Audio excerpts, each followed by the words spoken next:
Innovating and doing entrepreneurship, I mean, truly sort of doing something that is really different from what your peers or your parents have done or anybody around you has done is akin to flying a plane while you're actually building it at the same time. And, this is a great saying. I remember listening to it years ago when I first joined my PhD program talking about management. I kind of didn't resonate with it as much. But now that I've gotten through experience, you begin to realize that nobody really knows what to do. Nobody really knows how to build something. Nobody really knows what is the right course of action. And you are fundamentally full of uncertainty. One of the things in entrepreneurship and the research in entrepreneurship is uncertainty is really a sort of central construct that's been around for like 100 years, where we've talked about this since Frank in 1929, I believe, 27, 29, many years ago, wrote this book on, what's it like to do something that's entrepreneurial. Um, and Frank might be getting the name wrong, but the idea is that entrepreneurs bear uncertainty. Frank Knight is um, entrepreneurs are really about the people that bear the uncertainty and dealing with, and entrepreneurship was at the time not how you think about it. It was sort of broadly being a business um, owner, I guess, not the owner per se that owns shares, but the sort of person that steers what you're actually doing. And, entrepreneurship changed in definition um, a fair bit over the years, but, you know, recognize you're just you don't know what you're supposed to do. And there's a lot of pressure on what you're supposed to do. People want to have answers from you, but you don't really know what the answers actually are.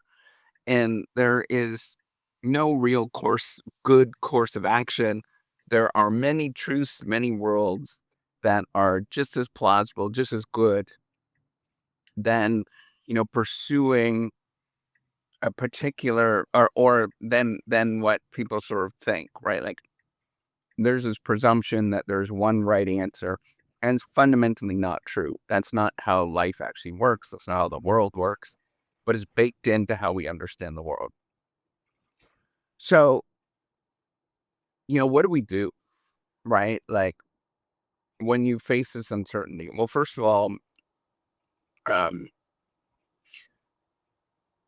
you are going to be embarrassed. It's going to feel awful, right? Like you're going to get, when you're building something, it's not going to be what you think it should be, and people will roll their eyes.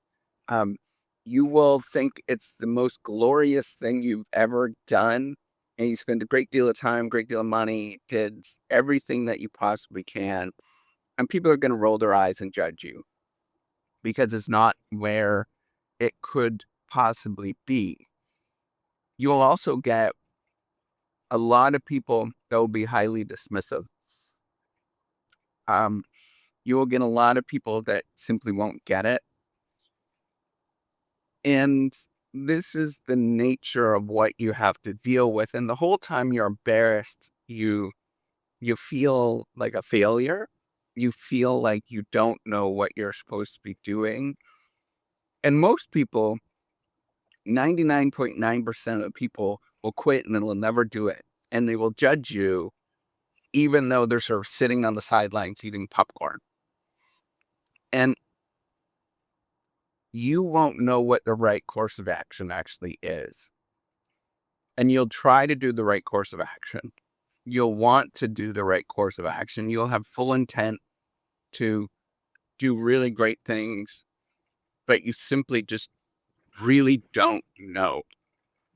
Now, people talk about different tools to sort of deal with this uncertainty, but most of it, things like what we know in science, for example, using um, scientific method, things along those lines. But ultimately, when you're in it, um, when you're doing it, and this is my experience with the reciprocity project, this is my experience as a researcher, it's fundamentally different.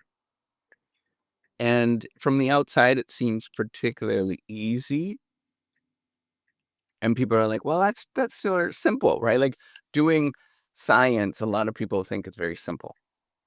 And I think most people, almost everybody, before you go into it, you think it's extraordinarily simple. And novices think it's very simple. But when you go into it and you actually do it and you look at good, solid science, or you look at um, people really moving the needle, you'll have a tremendous amount of awe in how they actually do it and connect.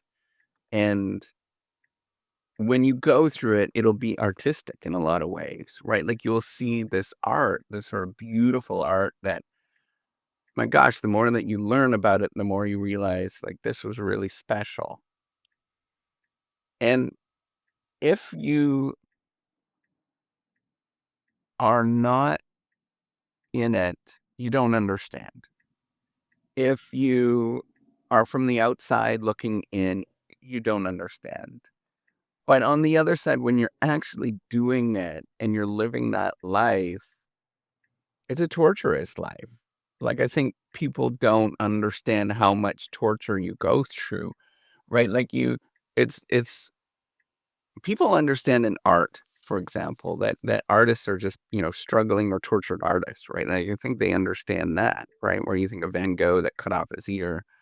Um, and people really understand that, right? The sort of sadness that comes with it. But it's true as an entrepreneur, as an innovator.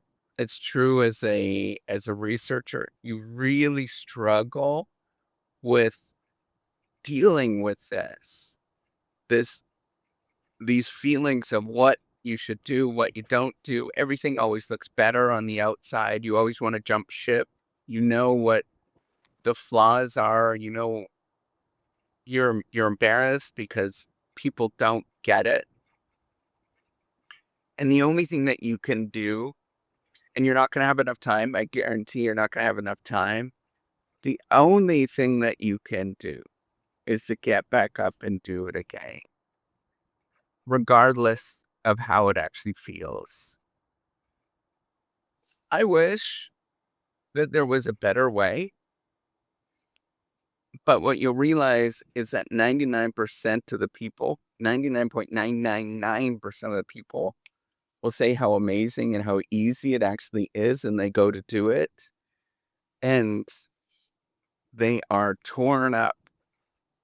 And ultimately, of those 99.999% that actually try, 99.9999% will quit because it was too hard. It was too scary. They didn't know what to do. They thought there would be answers, but there's never any answers. And what you realize is an extraordinarily lonely journey where you just have to stand up and do it yourself and realize everybody's going to make fun of you for actually doing it. And that's the life that you sign up for when you innovate. And that's my life with the Reciprocity Project.